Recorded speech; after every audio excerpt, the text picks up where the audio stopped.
Esselamu aleyküm iz qarindaşlar. Allah'a hamdlar bolsun, yeni görüşdük. Allah'a teximi köp hamd sanalar bolsun ki, anlıqıç qarindaşlar bilen mening aramda bir kövrük asıl oldu. Allah'a şükür. Bek mükemmel bulmuşum. Xuddi bir yağ üstüge bir neçe tal yağaç koygandek.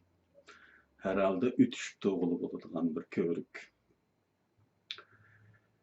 Bundan keyin texmi köpüye suallar. Hazır hali köp suallar boldu. Bu suallarning ba'zilarini xarakteri shaxsiy bo'lganligi uchun Messenger'da cevap verdim o'ziga. Ba'zi suallar umumiylikka bo'lganligi uchun bugundan boshlabki kelgusi so'zlarimda bu savollarga javob berishga tirishaman. Bulardan biri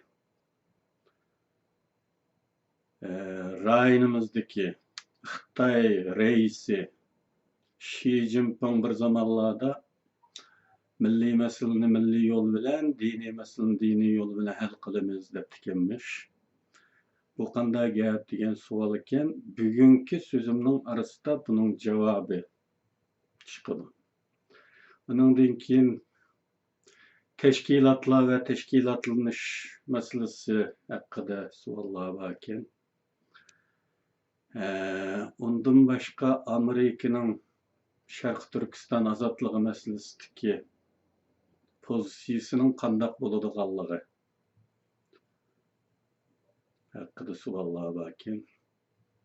Yana milliy mavjudligimizni saqlab qolish masalasi haqida texmi kengaytirilgan tushunchalar talab qilingan.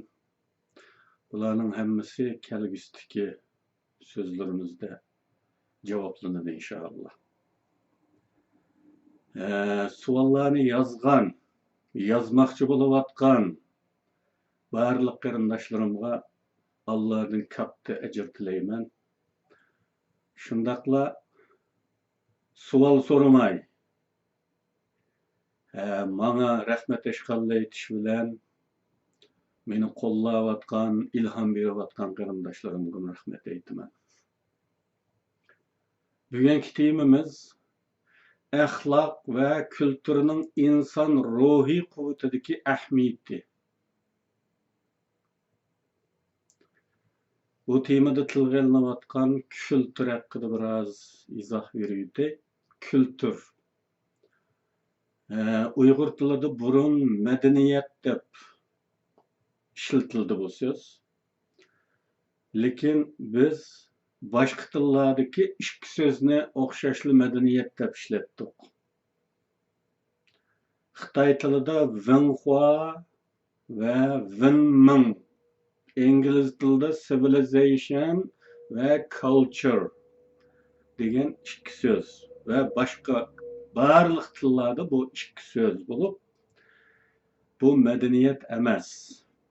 Madaniyatdan farqli bir uqum bo'lganligi uchun zamonning taraqqiyotiga ergishib vatandagi ziyolilar oxirgi kunlarda buni farqli atash to'g'risidagi qarashlarni o'tirib qo'ygan.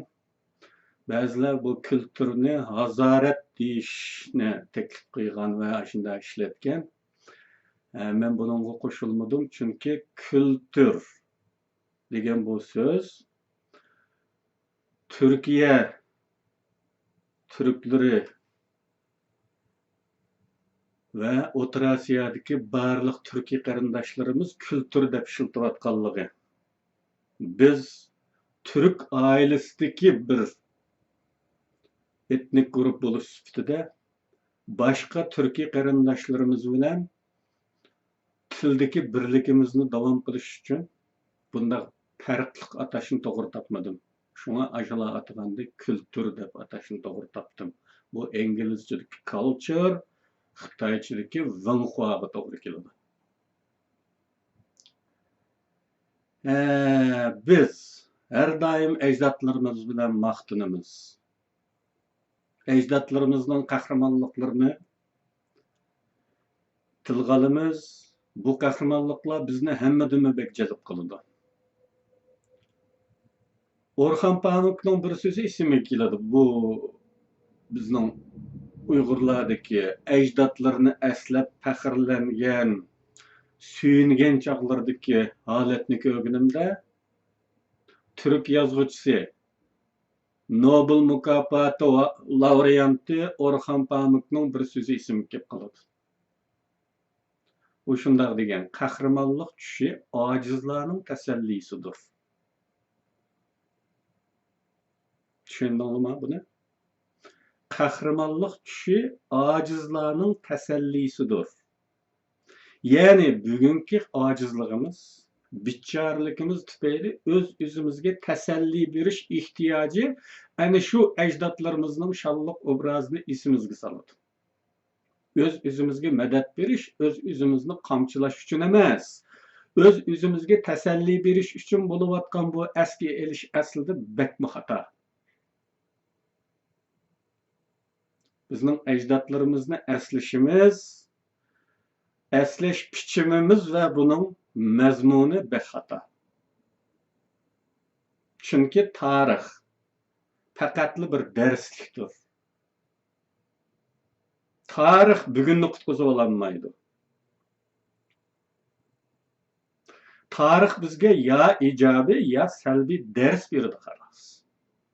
Ammo bizni qutqizib olmaydi. Shunga agar biz tarixdan dars olib, o'zimizni jonlantirishni o'ylamasak, o'rnimizdan turishga g'ayrat qilmasak, tasalli uchun kerak desak, ruhimizni paypalash uchun, o'zimizni o'zimiz xush qilish uchun kerak desak, bu tarix hatto biz uchun bir ziyonli omil bo'lib qoladi. Bizlar emas, bir millatning yoki har qanday bir inson to'pining kuch-quvvati ularning axloqiy safosiga, kulturidagi fazilatlarga bog'liqdir. Buningga diqqat qilinglar. Biz qayerda ojizlashib ketdik va qaysi ojizligimiz tufayli dushmanlar ustimizga besib keldi va ustimizdan g'alaba qildi. Diqqat qilish tegishli. To'limi qaloq, yerim yavoyi yashab kelayotgan arablar texi davlat qurishni bilmagan zamonlarda Parislarning qudratli imperiyalari yashab o'tgan. Islom kelishining oldi keyindimi mukammal davlatlar bo'lgan. Parislarning Sharq Rim imperiyasining, ya'ni Vizantiya imperiyasining ziminlari taki Sham shahrigacha Hijozning chegarasigacha kelgan bo'lib, ularning ajoyib ko'rkam, haybatli shaharlari bor edi. Hozirmi xarobalari bor, qarasanglar. Arab yarimorolida islom quyoshining tug'ilishi bilan bu yerim yavoyi qabilalar to'pi bir gavda sifatida birlashib qolmay, axloqiy fazilati haqiqiy insonga xos bo'lgan bir sifatga yetganligi uchun, faqat axloqiy ustunliklari bo'lganligi uchunla ana shu ming yillik davlatlarni qurgan madaniy millatlarni bo'ysundira oladigan qudratga ega bo'lgan edi. Axloq shu zamondagi Quddus shahridan xalifa bilan ko'rishgili kelgan elchilar Madinaga yetib kelganda tosh va kesakdan Quddusning eg'illaridan nachar o'ylarni selib o'ltiradigan bu millatning zamonning eng madaniyatli davlati bo'lgan Bizanislarni qanday yenganligiga aqli yetmay og'zi echilib qilishgan edi. Bir-birlariga elchilar bir-birlariga biz mushulardan yenildikmi deyishgan edi. Axloqiy takomillikning bu kuchi Suriyalılar, Kaldanilar, Babilliklarning yurti bo'lgan Iroqqa, shu dunyoning eng qadimiy madaniyat uchuqi bo'lgan Babilonga, yana bir madaniyat uchuqi bo'lgan Misrga yetib berib, u yerlardagi moddiy madaniyat bilan maqtanib yashayotgan xalqlarga payg'ambar axloqini elib berishga qodir bo'la olgan edi. Bu emas. Shimoliy Afrikani islom bilan sharaflantirgandan keyin Jabal tarixdan Yevropa quruqligiga atlab, bugungi Ispaniya va Portugaliyani fatih qila olgan edi. Bu kuch zamonaviy qurollarning kuchi emas, qarindoshlar. Zamonaviy qurollarning kuchi emas bu. Bu axloq va fazilatning kuchi edi bu. Şunun bilan bir vaqtda taraqqiy qilgan islom madaniyati dunyoga faqat axloqning ulgusuli bo'lib qolmay, yana madaniyatning, ilm-fanning ulgusi bo'lib qolgan edi. Qarshidagilar bundaq bir kuchga taqobil kelolmadi. Kelolmaydi ham. U holda biz Uyg'ur sifatida biz va musulmon sifatida barliq musulmon millatlar bargan siri ojizlab taslimchi ruhga kelib qolishimizning sabablarini milliy axloqimiz va milliy kulturimizdan izlab baqsak qanday bo'lar? Dushman kuchlar musulmonlarning bu kuchni axloqdan, kulturdan olganligini bayqashdi va ularning kuch manbasini buzish orqali yengil bo'lganligiga jazm qilishdi. Istilochilarning boshqalarning tuprog'i, ruhiy va jismoniyatiga hukm etmek uchun bilak tuggan tajovuzchilarning, zo'migarlarning, dunyoga xo'ja bo'lish qariniyati bo'lgan zo'ravonlarning, boshqalarning haqqini tortib olish orqali o'zi farovon yashashni o'ylaydigan qariniyatchilarning niyatlarini ishga oshirish uchun qandaq harakatlarni, qandaq ijroatlarni ilib borganligi yoki elib bordiganligiga bir ko'z tashlab baqsak, temamizni echib berishga foydasi bo'lishi cho'qim. Yevropa ko'chmanlarining Amerika quruqligida ilib borgan qatliamlarini hamma odam bilsa-mu, lekin Yevropaliklarning hindiyonlarni axloqiy jihatdan chiritish uchun ilib borgan insoniyatsiz qilmishlari ancha ig'izga ilinmaydi. Aslida hindiyonlar taslimchi emas edi. Jinotatlik qo'rqinchoq emas edi. Jangovar, o'limni pisand qilmaydigan bir xalq. Ularni ojizlatgani jismoniy qirg'inchiliklar emas, ma'naviy jihatdagi buzilish edi. Ular haroqni bilmaydi. Aqla ularga o'rgatdi. Ve tamamen harakkeşlerge bir butulka harakka bir ştatның, bugungi Amerikadagi bir ştatның tuprog'ini setib o'tadigan darajaga yetgan zaboylarga aylandi. Zaharli chekimlarga o'rgatdi. Yuqumli kasalliklarni tarqatdi. Bundan taxminan 150 yil muqaddam yozilganligi faraz qilinadigan tunji qitim 1905 yil Rossiyada tarjimasi nashr qilingan Zion liderlarining kelishimlari nomli bir ijtimoiy o'zgarish planida shunday quriladi. Shuning uchun dindorlarni yo'q qilishimiz kerak. Yotlarning kallasidan Allah yoki bu har xil dinlarga ko'ra bizga nisbatan Allah, birlariga nisbatan Tangri, Xudo yoki yaratquchi. Allah va ruh tuyg'ularini o'chirishimiz. Onun o'rniga hisob kitob masalasini va moddiy intilishlarni qo'yishimiz kerak. 4-chi kelishimdan. O'z ijodimiz bo'lgan xato, ziyonliq ma'arif prinsip va nazariyalari bilan yotlarning bolalarini xato yo'lga boshildik, kallalashtirdik va ma'naviyatlarini yo'qotdik. 9-chi kelishim. To'g'ri va shaxsiy baho berishlariga to'sqin bo'lmak uchun insonlarning diqqatini ichpushqi ishlarga, o'yinlarga, xushalxo'ram vaqt o'tkazadigan shaylarga, hayajonliq musiqa zallariga buraytimiz. Bular o'zlari bilan munosabatlik. Faqat bizning ko'rishimizni kerak turadigan masalalarni o'ylashlari uchun imkon bermaydi. 13-chi kelishimda. Ana shu kelishimlar bilan yaqin bir davrga oid tarixlarda amaliyleştirilgan shu ishlarni eskalaydi. Psixologiyalik yepiq operatsiyalar turida 1897 yili Türk Gretsiya urushida ig'ir mag'lubiyatga uchragan Gretsiyaning qo'mondonlik shtabi Türk qo'shinlariga qarshi bir biologik urush elib berish maqsadi bilan Gretsiya istixborot tashkilotiga İstanbul'daki Galata ve şu etraflarda siflis kesili bo'lgan pashilarni ishlatadigan pashxonalarni qurishga buyurgan. Bu pashilar Türk yoshlaridan 3000 dan ortig'iga siflis kesili yuqtirgan. 1908 yılı Bosniyani ishg'ol qilgan Avstro-Vengriya imperiyasi musulmon bosniyaliklarni ko'chib ketishga majburlash yoki axloqini chiritish uchun besib olgan tuproqlarda birmuncha kasino, naqshi usul klublari, pivoxona, qimoxona va pashxonalarni qurib, musulmon bosniyaliklarni axloqiy jihatdagi chirishdan qo'rqib Turkiyaga ko'chib ketishga majburlagan edi.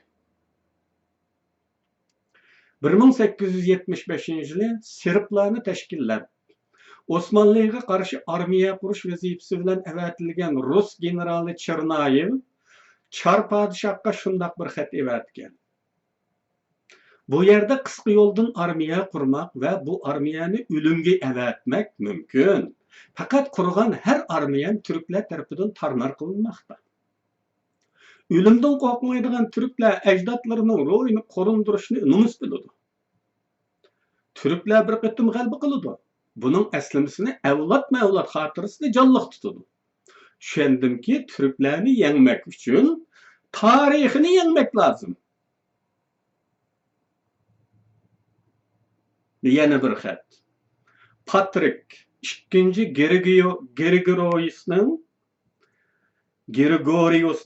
1821 yılında Rus çarı 2. Nikolayga yazgan xiti. Türklarni moddiy jihatdan ezmek ve yiqitmak mümkün emas. Türklar musulmon bo'lgani uchun nayt savrchan ve chidamliqdir. Nayt mag'rur. Bu yerdagi mag'rur mutakabbirlikdagi mag'rur emas. O'ziga ishongan degan ma'nodagi mag'rur. Ve izzatu iman egisidir. Bu xislatlari diniga bo'lgan sadoqati, taqdirga rizosi, an'analarning quvvatidan podshohlarga bo'lgan itoat tuyg'ularidan tug'ilgandir. Türkler zekidir ve ularni to'g'ri yo'lga boshlaydigan ve boshquradigan raislarga ega bo'lganlari da ishchandir. Ularning bütün ortiqchiliklari, hatto qahramonlik, shijoat tuyg'ularimi an'analarga bo'lgan sadoqatdan, axloqining sog'lomligidan manbalangandir.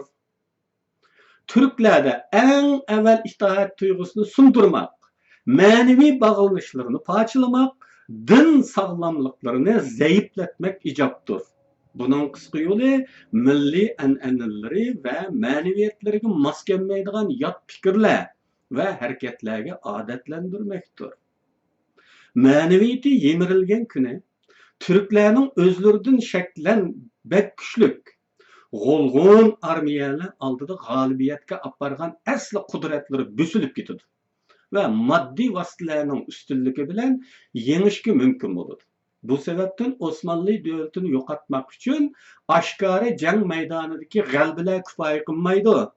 Qilinish kerak bo'lgani turklarga bir narsa sezdirmasdan qurilmasidagi buzilishni tamomlashdir.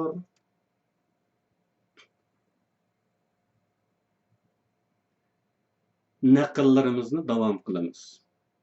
Alice Dallas. Bilasizlar, bu Ikkinchi Dunyo urushidan keyingi CIA'ning boshlig'i mashhur Alice Dallas. Allen Dallas urushdan keyin bir nutqida shunday degan.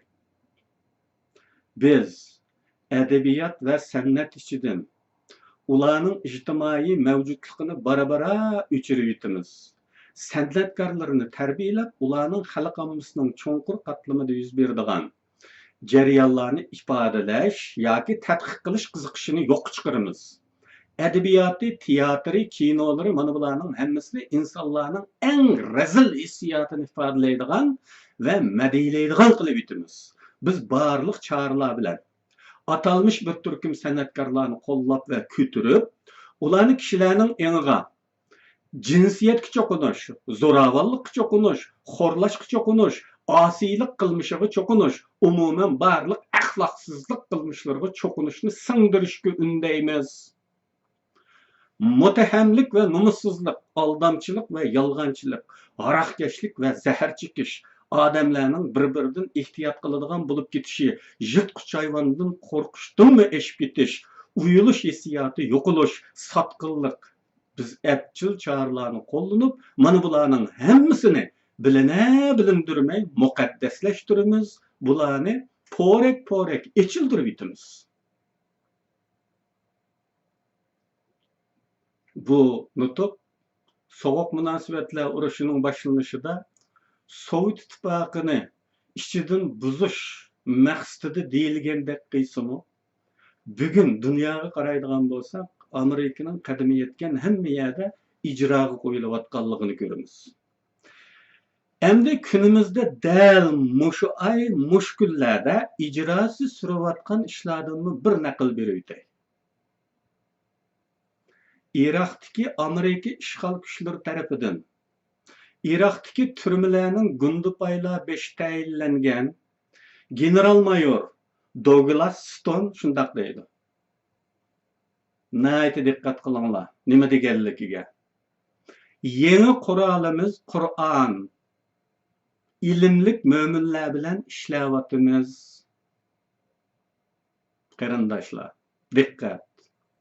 General-mayor Douglas Stone shundoq debdi. Yangi qurolimiz Qur'on. Qur'oni Karim. Ilimlik mo'minlar bilan ishlayapmiz. Turmadagi iroqlik qarshilik qilguvchilarning fikrini o'zgartirishga qaratilgan bu programmaning mablag'i yillik 254 million dollar.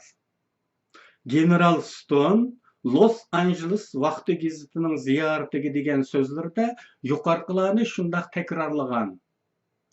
Eng cho'ng qurolimiz Qur'on.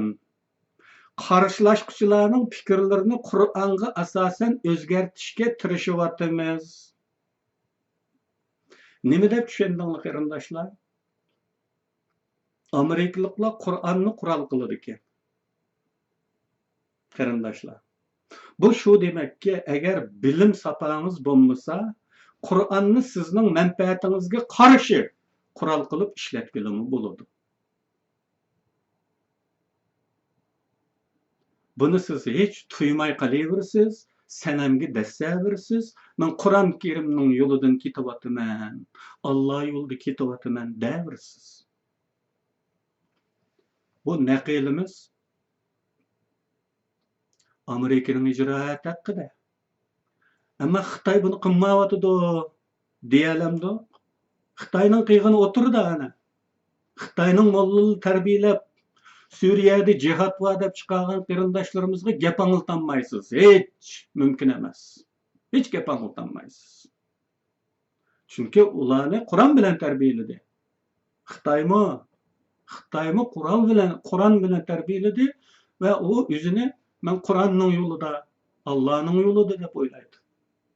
Shunlashqa u sizning gapingizni anglamaydi. Mana bu bir qisturma. Xitoy rais Jiang Qunshan milliy masalani milliy yo'l bilan, diniy masalani diniy yo'l bilan hal qilamiz deb tuganmish bu. Mana sizga diniy yo'l. Diniy masalani mana shunda diniy yo'l bilan qiladi. Qur'on bilan qiladi. Endi milliy yo'lni o'zingiz faraz qila olasiz. Umuman shunga o'xshab ketadi. Xo'sh, naqllardan kechdik. Endi o'zimizning gapikilimiz dal axloqning buzilishi. Dinni tushunish va tushuntirish metodining buzib yetilishi tufayli 7 asr islom davlati bo'lgan Muhiddin İbn Arabiydek alimlarning ana yurti bo'lgan Andalus Ispaniyaga, Portugaliyaga aylanib ketdi. Bular qanday ro'y berdi? Dal axloqning buzilishi, dinni tushunish metodimizning burmalanishidan bo'lmagan bo'lsa, nimadan? Nima uchun bunday deymiz? Chunki dastlabki davrda fikriy uchuqliq, ilmni qadrlash ruhi bo'lgan islom dunyoga axloqning ulgusi bo'lib qolmay, yana ilm fanning lokomotivi bo'la olgan islom nima uchun turibli dogmilashib ketdi? Demak, bu yerda bir xil buzg'unchilikning roli ko'rinib turadi.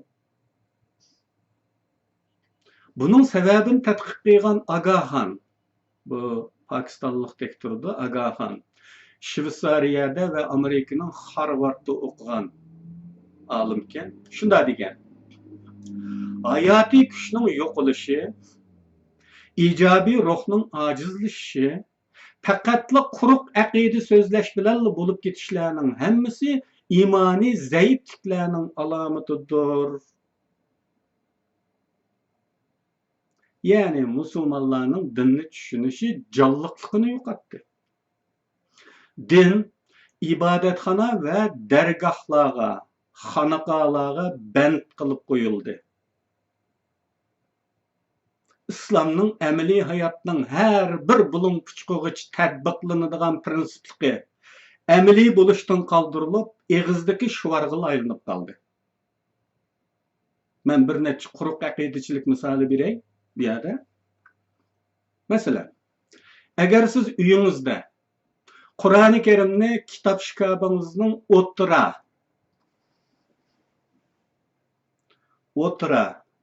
yoki tuvan ko'znikiga qo'ygan bo'lsangiz, ki bu qasddanmi bo'lmasin, ya aldirashchilikda yoki darhol qo'lga chiqsin uchun bo'lgan bo'lsin, nima sababdan bo'lgan bo'lsin, bu yerlarga qo'ydingiz.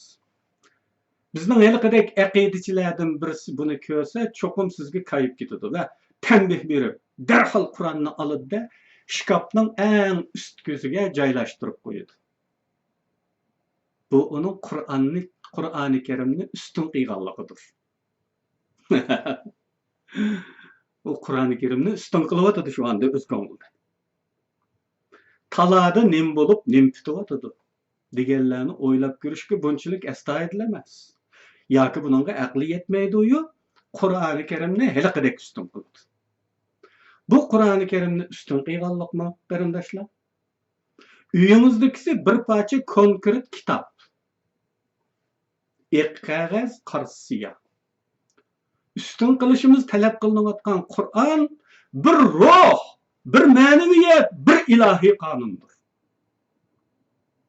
U sizning uyingizdagi ya mening uyimdagi konkret bir Qur'on emas.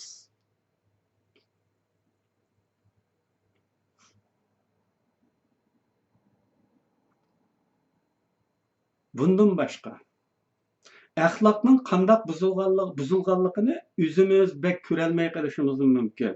O'zimizning yuzidagi qarani o'zimiz ko'rolmaymiz, bir aynakka qaramasak. Buni bir aynak sifatida boshqalarning ko'rish nuqtasidan qarab boqaylik. G'arblik bir islomga qaytquchining ta'sirati. G'arb davlatlarida yashaydigan bir kishi shu yerdagi ustozlarning yetakchiligida islomni tushunadi va islomning axloq prinsiplariga, haqqoniyatligiga, dunyoning hayot tarziga eng uyg'un keladigan prinsiplariga ta'sirini islomga qaytadi. Shuning bilan buning ichi shunda bir faraqlashadiki, u qadar bir o'zini xursand, baxtiyor his qiladiki, ishiga botiranmay bu musulmon qarindoshlarining hayotini o'zining yurtida, musulmon yurtlarida bir ko'zdan kechirib kelgisi keladi-da, musulmon davlatlarining birisiga ziyoratga atilindi. U davlatga berib aeroportdan tushgan minutdan boshlab onunğa intayin salbiy ta'sirat berişke başlaydı. Bilisizler, iş becirdigan bürokratlar, kadrlar, barlyk iş becirdigan orundaky mulazimetçileriniň kançylyk kopal, mutakabbir işkelligini, dokusultuşlarını, peş kılışlarını, vakıraşlarını, bularning hemmisini gördüm. Yani. Nertu-bertular uçuraydı. Tek aeroporttular. Aeroporttan çıkarken mehmanxanaga apırdıgan taksiçimi onu koydu. 6 pul apırdıgan yer için 10 pul soraydı. O aldınıdı. Mehmanxanada mı okşaş kopallık, okşaş ahlaksız muameleler uçuraydı. Ve o kaytıp gelip yüzünü İslamga yetekligen helikki dindarga şunu deydi. Yaxşiki men musulmanlarni kömesde haqqı qaytıpdyman, İslamga qaytıpdyman. Eger men aval uyani bir körep gelip endin qaytıdyganga qalgan bolsam, hiç musulman bolmaskenmen ve onu izlenip bakay mu demeskenmen degen. Bunu kim inkar kıla alaydı? Musulman devletlerdeki işbeci güçlerdeki ahlakını, etraftaki kişilerdeki ahlakını, muş adam degendek emes diyeleydiğalı bağma? Yok kardeşler. Hepsi yok. Endi Cambridge Üniversiteti Selvin Institutu'da tadqiqat kılavatkan Pakistanlık alim Ekber Ahmed'nin karşıca postmodernizm devrinde yeniliklarga, teşvikatning rehimsizlik bilen besip gelişlerine qarata musulmanlarning inkası asasen qargılaçı dinçilik, dindarlık emas, dinçilik. Bu ikisinin arasında asman bir zümünçilik var, kardeşler. Dindarlık, yüzüyle jugurulup ketken degen gap. Takvadarlık degen bilemeyendaş gap bu. Biyadekisi dinçilik. Riya sütüde dinni bir bayrak kılıp götürüveliş. Dinni bir kural sütüde götürüveliş. Yüzünü kokdaydıgan ya yüzünü kat gösterdigan bir kural sütüde. Degen gap. Musulmanlarning inkası Garipning teşvikatı qarta. Qargılaçı dinçilik ve riyallıktan yüzünü kaçırış bulmakta. Şundakla bir xil acizladılı boludigan ruhi galibiyetçilik bilen gariplikler bizden korkudu dep zo'mzo jarsilish. Salman Raşid 5'ini çıkar alması olup gitti dep jarsilish. Yüzünü çoğun tutuşmaptılığı. Nabiçarlıkını gördün mü? O yani şundaqdaydı.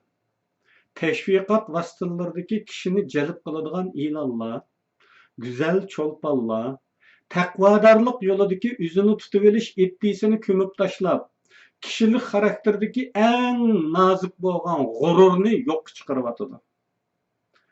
Keyinki modernizm, yani postmodernizm uslubideki bema'nilikler arkasida hiç kim öz gururunu saqlashga amal tapalmayvatıdı. İlimni qadrlash, barabarlikni targ'ib qilish, boshqa fikrdagilarga keng qo'saqlik qilish aslida islomning asosiy ruhi edi. Lekin bular G'arb jamiyatining ro'shan alayidligi bo'lganlikdan musulmon dahiyleri o'z aslini unutib qoladigan ishlarni qildi. G'arb shunday bo'lsa biz uning ta'tirisi olmamdigan deb qasdan ta'tir bo'lib oldi dedi. Ular islom jamiyatining g'arbga bo'lgan g'azabini muayyanlashtirish uchun hatto inson xarakterining o'rtaq mahoyatini inkor qilish darajasiga berib ketdi. Qarindoshlar, dinning o'xshamasliklaridan qat'iy nazar butun insoniyatda o'rtaq bo'lgan birmuncha taraflar bor aslida. O'rtaq taraflar bor. Deylikki o'g'irlikni hech bir dinda savob bo'ladi demaydi. Gunoh hamma dinda o'xshash. Zina o'xshashli gunoh hamma dinda. Bir odamning haqqini tortib olish o'xshashli hamma dinda gunoh. Birmuncha o'xshashliklarimiz bor aslida. Ammo bu o'xshashliklar xuddi bugun biz o'zimizni axloqiy buzg'unchilik uchirdik deyotganga o'xshash boshqa dindagilarmi o'xshashli axloqiy buzg'unchilik uchrayotganliklar uchun kun siri bu farq musulmonlar bilan boshqa dindagilar orasidagi farq yo'g'inib menayotadi. Akbar Ahmad boyaqi olim yana bunda quruq aqidachilikni shundoq o'qishtirdi.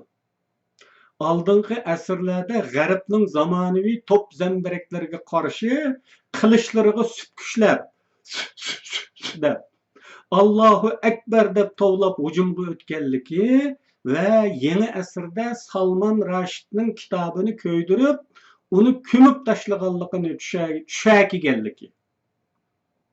Ko'mivetdi deb tushakaydi.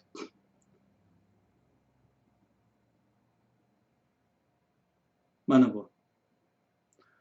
Musulmonlarning quruq aqidachilik keslik giribtor bo'lishi, reallikka yuzlanolmasligi, radikallik orqali asl sifatimizni saqlab qolamiz deb ham xiyol qilishi, Talibanlar paydo bo'lgan dastlabki yillarda qilgan televizorlarni cheqish, radiolarni cheqish, ayollarni o'qishdan cheklash qatorliq uslub va usullar bilan g'arbning chiritish tashviqotidan qutulib qolishning mumkin emasligini Akbar yana shu jumlalar bilan ifodalaydi.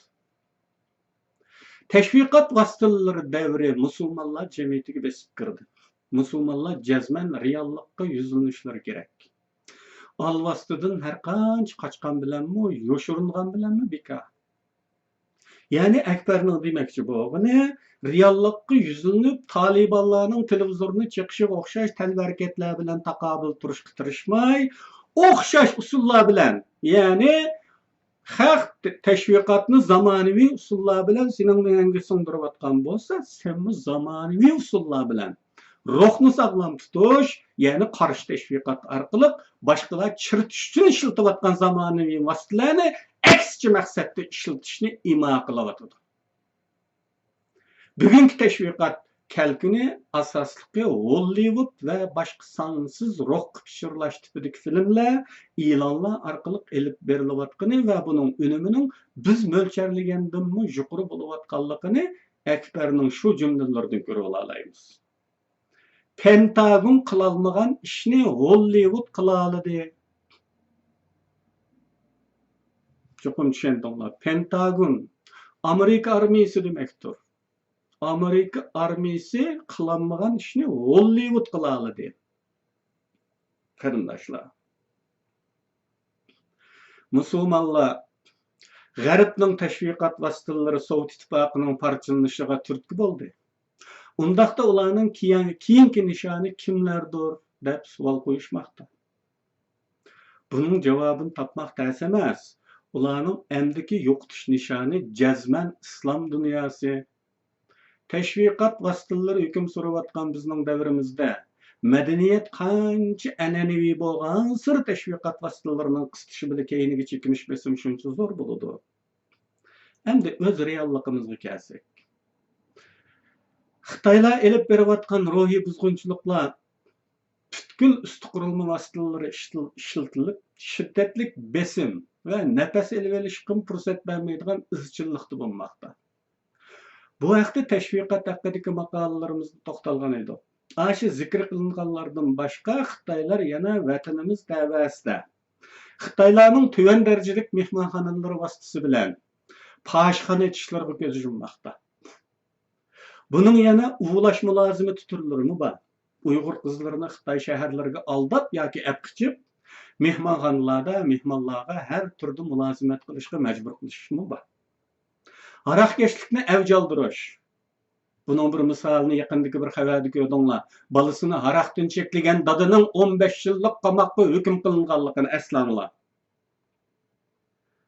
Haraqkeşlikni avj aldırış. Zaharlik chekimliklarni yomritish. AIDS kesili qatorliqlar bilan millatimizni ham jismoniy hem ma'naviy jihatdan manqurtlashtirmoqda. Endi yuqori deyilganlarni yig'inchoqlab baqayli. Bir millatni mangu qul qilish, qarshilik ruhidan mahrum qilish uchun u millatni milliy axloq va milliy kulturga yotlashtirish, kechigidan o'tmay bo'lmaydiganligi. Ya'ni milliy axloq va milliy kulturga yotlashtirishning o'tkulidan o'tmay turib, bu millatni qul qilgani bo'lmaydi. Qanday bir millat bo'lishidan qat'iy nazar. Bunun tarixdagi o'rnaklarda musulmonlarga qanday amaliyleştirilganligi Xitoylarning Uyg'urlarga qilayotganlari qatorliq mazmunlardan nuqtalashga bo'ladi. Nima qilish kerak? Yana nima qilish kerak deb so'raymiz. Bu savolni nayt ko'p so'raymiz qarindoshlar. Cho'qim har birimiz o'z o'zimizdan so'rashimiz kerak. Har kun so'rashimiz kerak, nima qilishimiz kerak? Nima qilishimiz kerak? Vatan ichidagilarni Allohga omonat qilmoqdan boshqa chora yo'q. Shundoq bo'lsa, agar ovozimiz yetsa, shuni deyishimiz mumkin. E'tiqod orqali milliy axloq, milliy kulturni saqlash, bu orqali milliy kimlikni saqlash. Bularni oshkor qilg'ili bo'lmaydiganligini bilamiz vatan ichida. Ammo yoshirinlikqa, yer ostiga ko'chish orqali qilish. Endi asosiy gap vatan sirtidagilar. Vatan sirtidagilar uchun. Vatan sirtidagilar milliy kimlikni saqlab qolmoqchi bo'ladi ekan, cho'qim milliy axloq, milliy kulturni saqlashi lozim. Buni g'arb madaniyatini butunlay inkor qilish amaliyotga yuzlanmaslik, ta'tir chiqish orqali qilg'ili bo'lmaydi. G'arb madaniyatini minimsigan holdami qilg'ili bo'lmaydi. Bunu bilish lozim. G'arbning qabul qilishga bo'ladigan barliq ilg'orliqlarni qabul qilish kerak. Masalan, yuqorida tilganilgan bir naqlda ilmni qadrlash, barobarlikni targ'ib qilish, boshqa fikrdagilarga keng qo'saqlik qilish aslida islomning asosi ruhiy edi degan. Ammo ba'zilarda faqat o'chmanlikdirlar. Hissiyotga berilish tufaylidirlar. Qarşılığını ta'tir yo'l tutish orqali ifodalasak, ya'ni islomga uyg'un bu ruhni inkor qilsak, xato qilgan bo'lamiz. Diniy e'tiqod irqidan qat'iy nazar insonlarning nurg'un o'rtoqliklarining borligini deydik. Buni kim inkor qila oladi? Hech kim. Biz go'zal deb bilgan narsalarni boshqalarimi go'zal deb biladi. Biz gunoh deb bilgan narsalarni boshqalarimi gunoh deb biladi. Hemmisini olmuşsumu bir munçisini. Mesela 1922 yılgacha Amerikada ko'chada tamaki chekkan ayollar darhol tutqun qilinadi. Bu esingizda bo'lsin. O'quvchi turib homildor bo'lib qolgan qizlar texi 70-yillarda maktabdan qo'qlangan misollar bor. Edward Bernays. Bu Edward Bernays meşhur psixologiya olimi Sigmund Freudning jiyani ekan. 1922-yilda bir guruh ayolning qo'liga tamaki tutqizib, New Yorkda namoyish qildi. Bu namoyishning shuariga diqqat qilinglar. Sizlarmi erlar bilan barobar bo'lishinglar kerak. Tamaki cheking deb kishkirtgan edi. Tamaki chekish orqali barobar bo'ldi ekan. Sen chekkan ekan, men chekaman deb cheksa, barobarlikni qaranglar. Aslida bu Edward Bernays sigaret şirketlerinin, tamak şirketlerinin maslahatchisi ekanda. Qaranglar bu barabarlikka. O'zining tijoratini aqtirib o'tibdi aslida. Ammo ayollarni aldab barabar uluslar tamak cheksam. Yaqinqi tarixlargacha ayollarning oila ishlari bilan bo'lishi, iffetlik bo'lishi mavzularidagi yevropaliklarning qarashlari bilan bizning qarashlarimizda cho'ng o'xshashlik bor edi. Eng bo'lmagandimi yaqin keladi bir-biriga. Masalan, ayoli yoki qiz qarindoshi uchun. Ayoli yoki qiz qarindoshi sabablik. Deyli. Sabablik yigitlar do'yilg'i tushib, ya'ni yakkama-yakka etishish, erkaklarcha etishish. Do'yilg'i tushib ulatdi. Birisi yana birisini o'ldiratdi. Mashhur rus shoiri Pushkin Aleksandr Sergeyevich xotinini kullab raqibi bilan bo'lgan do'yilda o'lgan. Lermontovmi do'yilda o'lgan. Ayollar vajib. Bugünkidek xotinlarning ashnalarga keng qo'saq bo'lish, atalmış to'g'ri tushunishlar Birinci Dünya urushidan keyin avj olgan moddichilik aqsida tadrijiy kishilarga singdirilgan yangilikdir, qarindoshlar. Bu bir ma'lum dinning emas, moddichilarning, ya'ni pulchilarning, sarmoya guruhlarining ishi bu. Bu paydaparast kapitalistlarning urushdan keyin aziyib ketgan emgak kuchlarini to'liqlash zaruriyati bilan. Birinchi Dünya urushidan keyin emgak kuchi intayin azlab ketgan nurg'un kishi urushda ulab ketganligi uchun emgak kuchlarini to'liqlash zaruriyati bilan ayollarni ishchi qilib ishiltish uchun barabarlik chiroyli shuari ostida o'ylardan chiqarish maydoniga keltirgan yangiliklardan biridir bugünkisi. Demak, bundaq axloqiy buzg'unchilik bir guruh odamlarning ishiga yarag'anlik uchunla kishilar tashviqotlar orqali zaharlanib, noto'g'ri yo'llarga yo'llantirilib kelinmoqda. Ko'rinib turganidek, axloqiy buzilish g'arb bilan islom dunyosining farqini oshirib o'tdi. Ya'ni g'arb dunyosidagi axloqiy yimirilish, an'anaviy oila qarashlarining yimirilishi, yangi tipdagi to'xtamliq oila. G'arbda bir turli to'xtamliq oilalar bor. Er bilan xotinning orasida bir so'zlashma bo'ldi. To'xtamnoma. Mayli bu qog'ozga yozilsin, yozilmasin. Aldini ola deyishi bilingan. Sen nima qilasan, men nima qilaman. Sen ani qilasan, men mani qilaman. Ishimga sen aralashmaysan, ma ishimga men aralashmayman. Bu şekildeki aile kurulması. Maddi hırsdan başka intilişi bulmagan insan topları g'oyasizlashtirilgan, xotirjam va bayashat yashashni hayot yo'li qilib tanlagan insonlar to'pini ko'ramiz g'arbda. Bir oila turibmi, sening, mening bor. Bizning yo'q g'arbda. Men birlashlaydigan nurg'un birmuncha ishdoshlarim mendan bu talonlarni, her xil talonlar var, telefon talonu, internet talonu, su pulu, tok pulu degendekler. Sen tüylemse ayağın tüylemdi dep sordu menden. Ben gülüp kettim, bu nime degen gepim bu? Men tüylesem nim buldu, o tüylesi nim buldu. Nim farkı bu ne? Desem o közlerini çekseydi, heyran o. Bizde onda gep yok. Bu senin mening yok, bizning var.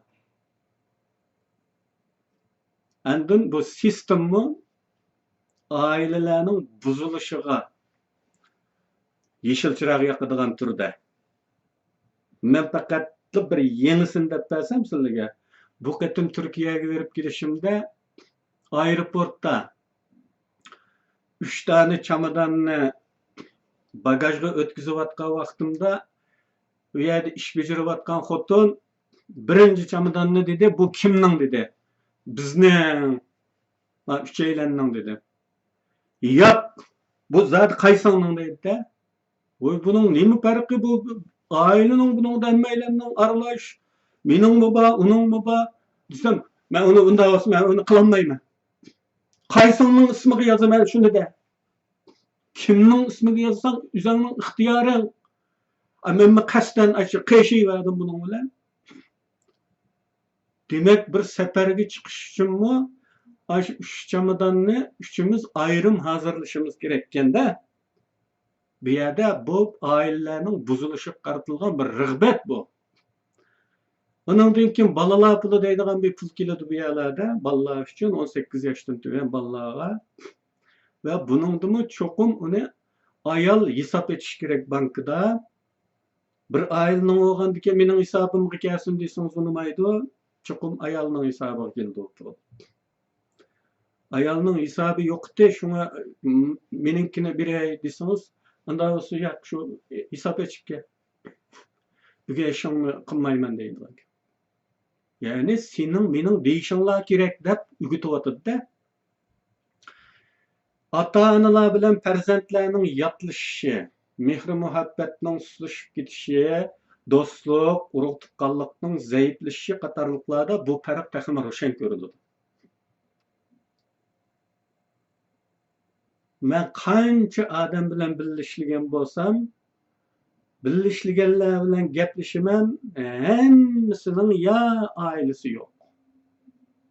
Ash qirg'an chog'da yakka yegani yashaydi. Ailesiz. Yoki burun ailesi va ajrashib ketgan bo'ladi. Ajrashib ketish naytijiq. O xotinga pul to'laydi. Anamdan boshqa balları bo'lgan taqdirdimi, u ballarni ko'maglik. Oxirgi qatim qachon ko'rding deb so'rayman ba'zilardan. Eng yaqindikilari 1 yil bo'lgan bo'ladi.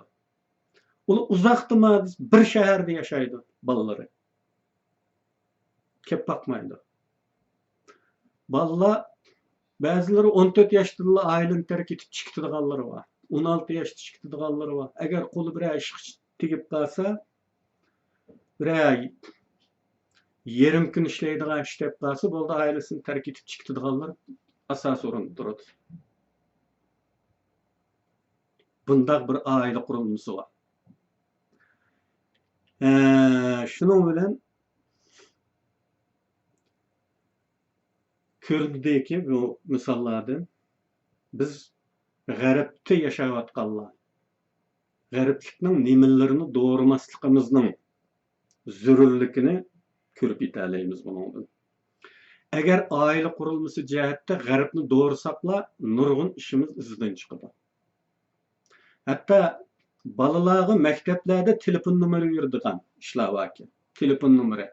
Ota-onalaringlar sizlarga xafa bo'lsa yoki sizni ursa, bu telefon nomeriga telefon qilsanglar, sizni qutqizib oladi deb balalarni kuchkirtish. Qutqizib oladi, qanday qutqizib oladi ekan, ota-onaning zulmidan balalarni qutqizib olib, uni ekitadi ekan, hukumat baqadi ekan. U bala ota-onasidan ayrilsa nim bo'ladi u? Ota-onasining tayiqi o yotlarning shokoladidan ustun. İnsanın tabiati bu. Ama onu itiraf qilmay, bu güzel bir şuar bilan paydaslab buni kishilik huquq, balalarning kishilik huquqini qo'g'daganlik bo'ladi ekan bu. Bu ahvolda u balalarga gap qilg'ila olmaydigan bo'ldi ekan. Bir nima desinlar saqchiq deyman. Ota-onasini saqchiq deydigan balalar. Ota-onalarni qilchi ko'zga ilmaydigan, hurmatlamaydigan balalar. Şundaqla ayollar çang-çong erining tasdiqiga ursa, eri gap qilolmaydigan gap ekan. Eri birini urib qolgandan keyin ayol meni urdi desa, erni ekitib solab qo'ydigan gap. Taki o ayol ben buni kechirdim, chiqarib yutinglar demoqchi. Bu aile yapısı. Bu xil qurilma Bu sistem bununla medet yürüyotgan gap. Bu şekilde. Eğer biz bunu doğru saklayın buludu, vallahi bizni hürmetlemeydigan buldu. Bizden tepki atmaydigan buludu. Ondarken biz o bizden tepki atmagan, bizni hürmetlemegen gepimizni anlamay, köte dep çapanın peşine ketadigan o ballaga biz kanda gayemizni anıltımız, kanda bizge varis kıla alaymiz onu.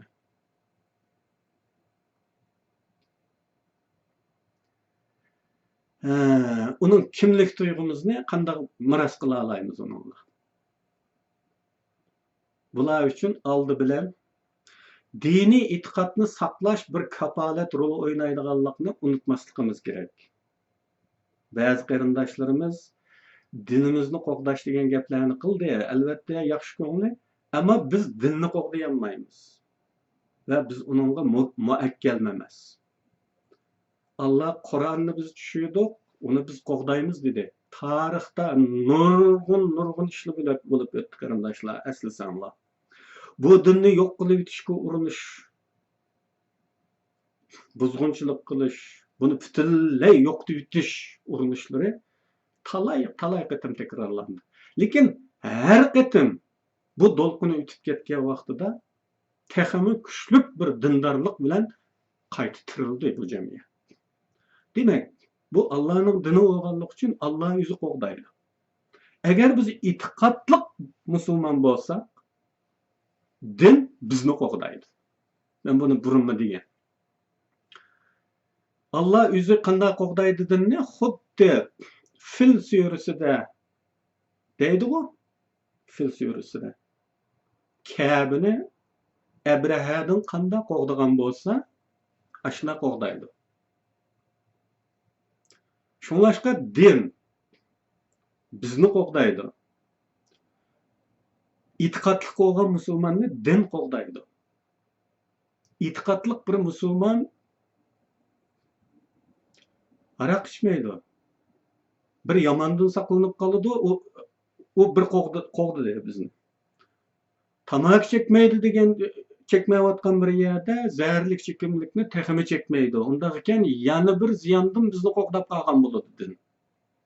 Zina qilmaydi. Qalay bo'lgan xotinlar bilan birga bo'lmaganlik uchun AIDS, siflis qatorliq boshqa kasallardan qo'g'daydi. Dinning mana shunday qo'g'daydigan roli bor. Yomon so'rinlarga bag'izmaydi dindor odamning engidiki bu din. Rasulullohning bir hadisida namoz insonni yomonliklardan to'saydi degan. Qanday to'saydi?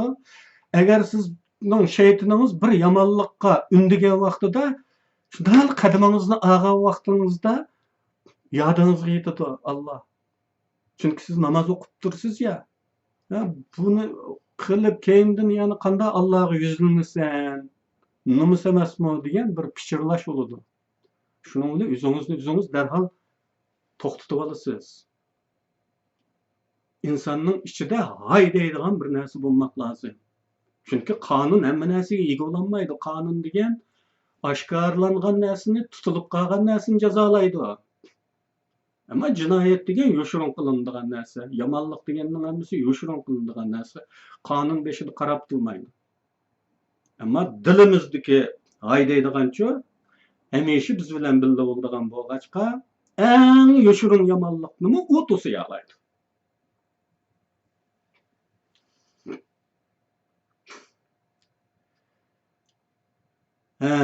Afzalliklarimizni qo'g'dab qilishimizda din bir qo'rg'on, bir qasrab, qo'g'dug'ich qop, zirh rol o'ynaydi. Ya'ni bizni qo'g'daydi. E'tiqodli bir bola ota-onasini saqchiga shikoyat qilmaydi. E'tiqodli bir ayolni erini qamatib qo'ymaydi. Shunga Osiyochi oila qurilmasini qo'g'dash. Buni Uyg'urchami demayli, Osiyochi. G'arbcha emas. Osiyochi oila qurilmasini qo'g'dash, milliy axloq, an'analarni qo'g'dash shart ostida G'arbning ilg'orliklarini qabul qilish orqali taqdirning beshimizga keltirgan bu favqulodda sinoqlardan o'tib ketishimiz mumkin. yengilishimizning, mag'lubiyatlarimizning, bugünkidek qismatga qilishimizning sababi axloqiy chirikligimizdan, dinni to'g'ri tushunmaganligimiz va to'g'ri tushundirilmaganligimizdan bo'lgan bo'lsa, endi uning dal aksini qilish orqali biz bu sinoqdan chuqur o'tib ketamiz qarindoshlar. Allah hammanglarni hidoyatga chaqirsin. Hammanglarning iymonini, e'tiqodini mustahkam qilsin. Hammanglarga milliy kimlik tuyg'usini ato qilsin va bu tuyg'uda sabit qilsin. Amin.